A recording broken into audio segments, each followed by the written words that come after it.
थोडंसं दंड लावायचं दोन्हीकडे लावायचं. कर्णवेधन जे आहे भगवंतांचं कर्णवेधन हे वज्रानं होत असते, सोन्याच्या सळीनं होत नसते. ओम ह्रीं भगवत कर्णवेधनम. सर्वांनी टाळ्या. कर्णवेधनम कुरु स्वाहा कर्णवेधनम कुरु स्वाहा. भगवंतांना तिलक करा.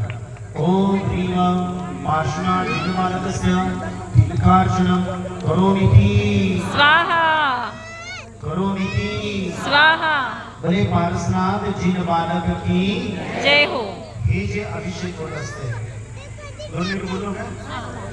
हे जे अभिषेक होत असते सुमेरू पर्वतावरती तीर्थंकरांचे पिता जात नाही, वाराणसी नगरीमधील कोणी लोक जात नाही, फक्त आणि फक्त सप्तर्षींद्र ईशानेंद्र स्वर्गातील देव जातात, विद्याधर जातात आणि हा अभिषेक पाहतात. मग ह्याचं वर्णन सौंदर्येंद्र ही प्रतिमा परत नेऊन म्हणजे जे बाळाला त्याच्या मातीकडे सोपवतात आणि तिथं सकाळी जे तुम्ही नृत्य केला त्याला आनंद स्तवन म्हणायचं.